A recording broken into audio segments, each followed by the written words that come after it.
Chers amis, bonsoir. Toute l'équipe du Centre culturel Luz Casal et moi-même vous souhaitons la bienvenue à cette présentation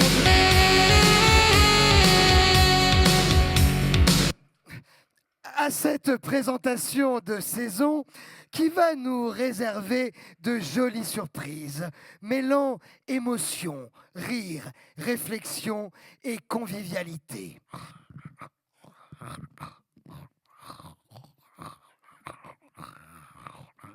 ASMR.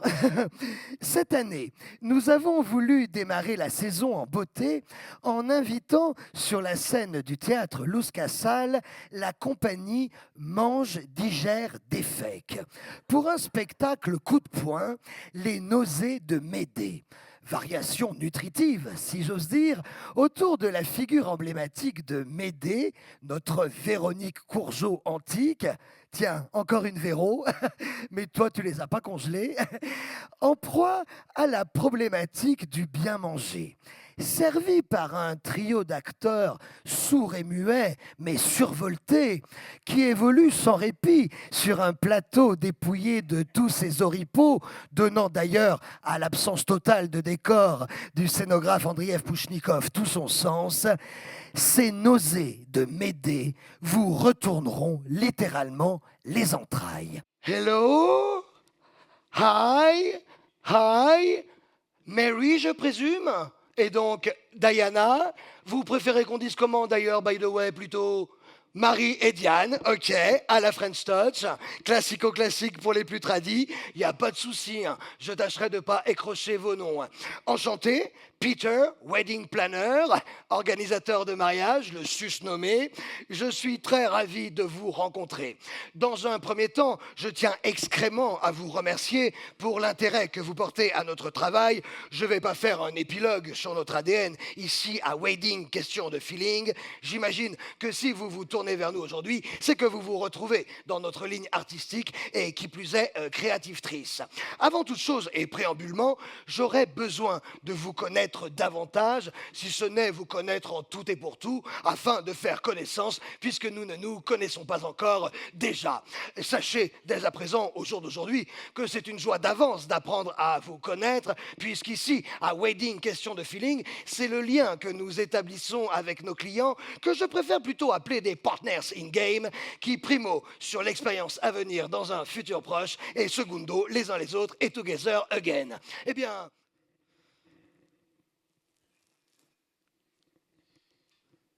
Excusez-moi, docteur, mais j'ai l'impression d'avoir comme une légère asymétrie dans le visage. Vous ne pensez pas que ce sont les conséquences de la blépharoplastie qui rendent mes paupières plus autonomes? C'est vrai que maintenant, elles n'en font qu'à leur tête. Elles sautillent quand ça leur chante. J'ai parfois l'impression de clignoter comme un feu de détresse, comme si j'étais un phare dans la nuit. C'est une question d'équilibre, je suppose. C'est pour ça que la 4e rhinoplastie était peut-être de trop. Mon nez a pratiquement disparu et je me demande s'il ne serait pas en train d'opérer le chemin inverse et de se développer de l'intérieur. Je sens comme une crevasse qui se forme au centre de mon visage et lorsque je respire, j'étouffe. Je crains de n'avoir été trop gourmande, docteur. Une génioplastie qui consiste à déplacer le menton? Mais où le mettrait-on, ce joli menton? Il n'y a plus de place. Éventuellement en ras de cou. Mais il ne faudrait pas que cela détériore ma compétence labiale. Et cela implique une ostéotomie du menton. Oh, j'espère qu'il reste de l'os quelque part. Mon os mandibulaire est déjà réduit à peau de chagrin depuis ma dernière chirurgie maxillofaciale. Et moi, je suis une figure ennuyeuse, épisodique. En musique, dans la maison de mon mari, dans tous mes romans, bref, partout, j'ai été une figure épisodique. À y bien réfléchir, Sonia, je suis très, très malheureuse. Il n'y a pas de bonheur pour moi dans ce monde. Non. Pourquoi ris-tu? Merci. Eh bien, dis donc, mademoiselle, j'ai cru qu'on n'arriverait pas au bout. Ah non, non, non, je parle pour nous. Tout le monde va bien? Aucun mort à déplorer? Alors, par où commencer? Asilis, hein, c'est bien ça? Ça se prononce comme ça s'écrit? Oh bah, pourquoi pas, hein, au point où on en est. Et elle s'attrape comment cette MST? Bien. Alors, vous nous proposez une scène d'Oncle Vania de Tchekhov. C'est très audacieux de votre part, mais c'est aussi extrêmement raté, hein. Parce qu'à l'évidence, même si vous en avez l'apparence, vous n'êtes pas à la hauteur d'un monstre pareil, hein. La preuve, vous mesurez combien? Oh bah vous faites plus petite. Elle ment sur sa taille. Le coup classique. Bon, elle va nous dire la vérité. Entre nous, syphilis, on dépasse pas le mètre 47. Voilà. Alors ça sert à rien de mentir, à part nous faire perdre du temps. Bien. Mais après tout, il y a bien des naines qui ont du percer. Vous écoutez, nous demande une énergie que nous n'avons pas forcément. Moi, à un moment, j'ai fermé les yeux, j'ai dit, allez, coupe l'image, va pas te choper une méningite. Mais c'était pire de n'avoir que le son. Alors c'est merveilleux, mademoiselle. Vous êtes une insomnie. Vous empêchez les gens de dormir tellement vous agressez vocalement. Et dans votre cas, je ne sais pas si vous êtes d'accord avec moi, mais avoir l'image permet de mieux supporter le son. Parce que d'un coup, ça s'imbrique parfaitement dans l'insoutenable. Voilà. C'est assez rare, hein, de préférer les deux plutôt que l'un ou l'autre. Alors, en ce sens, vous êtes presque unique. Ah bah, si vous vous mettez à pleurer, moi je peux rien faire pour vous, mademoiselle. On n'a pas le droit d'être fragile dans ce métier. Ah, c'est dingue, on peut rien dire sans que ce soit les chutes du Niagara. Cette sensiblerie à la petite semaine, c'est insupportable. Je ne suis pas un monstre. Je prends au contraire le temps de faire le point sur ce que vous nous avez infligé. Prenez-le comme une chance. Et je ne dis pas que des méchantes choses, hein, si je peux en placer une entre deux filets de morve, voilà.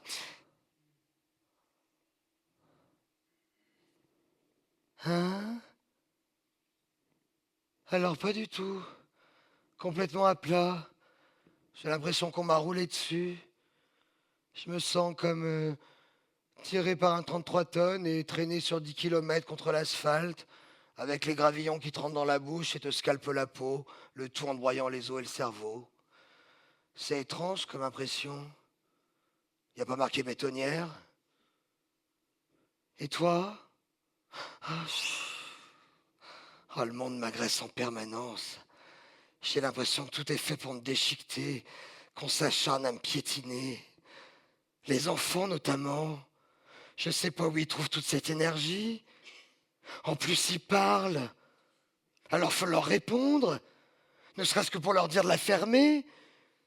Et cette manie de bouffer, en plus 3 fois par jour. Mais d'où ça leur vient? Je mange, moi, peut-être? Il n'y a pas marqué self? Et Bruno qui est jamais là, à croire qu'il n'a pas envie de me voir. En même temps, je peux le comprendre. Même moi, je me fuis. De toute façon, c'est pas plus mal. Ça me fatigue moins. Lui aussi, il faut l'écouter en permanence. Toujours à parler de lui, à se trouver génial et indispensable. Il faut le sucer par-dessus le marché. Je suis pas un moustique tigre.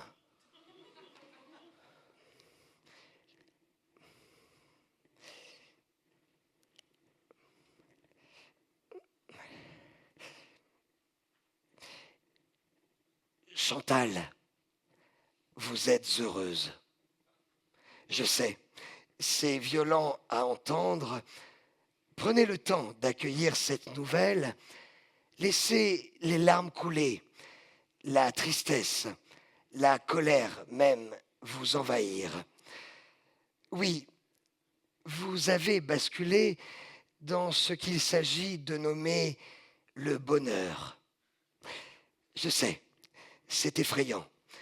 Craquez, craquez, craquez, Chantal, craquez, craquez. Par en haut, plutôt. Voilà. Bien. Une fois, alors, si vous le désirez, nous pouvons entamer ce processus dès à présent à l'aide d'un exercice d'hypnotunulébris thérapie qui consiste tout simplement à faire chier son monde. Alors, vous allez fermer les yeux et commencez à vous plaindre. Allez, on se plaint, Chantal, on se plaint. Et dans le même temps, vous allez imaginer que vous avez mal partout et que rien ne pourra changer cet état de souffrance extrême. On se plaint, Chantal. Allez, on se plaint. De tout, surtout et même de ce qui va. Voilà. Et on a mal. Ouh, qu'est-ce qu'on a mal. Partout, Chantal.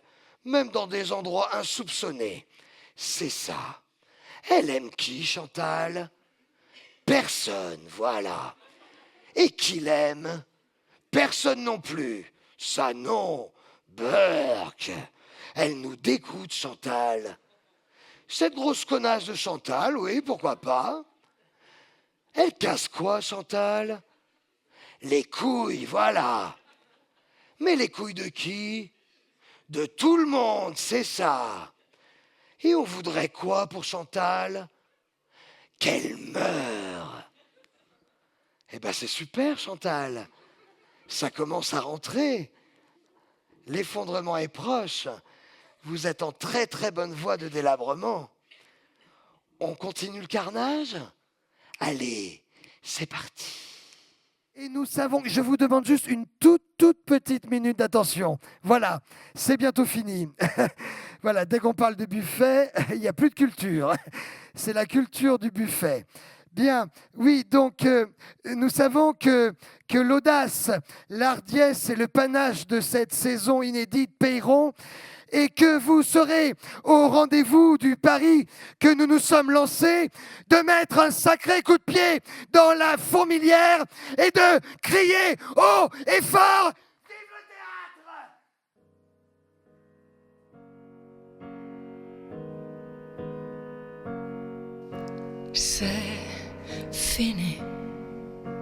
C'est fini la comédie, tout avait commencé comme une pièce à succès dans le décor tout bleu d'un théâtre de banlieue. Nous n'étions que nous deux. On s'était aimé longtemps au point d'oublier le temps qui tout au long des scènes transforme les joies en peine. Il a gagné le temps, il est content quand il nous voit chacun de son côté comme des étrangers bleus. D'un théâtre de banlieue, nous n'étions que nous deux.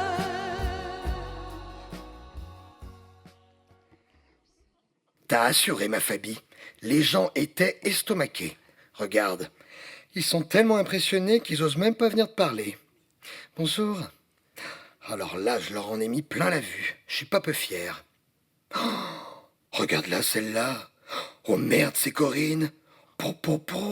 Je l'avais pas reconnue. Oh, elle a pris un sacré coup dans le casque.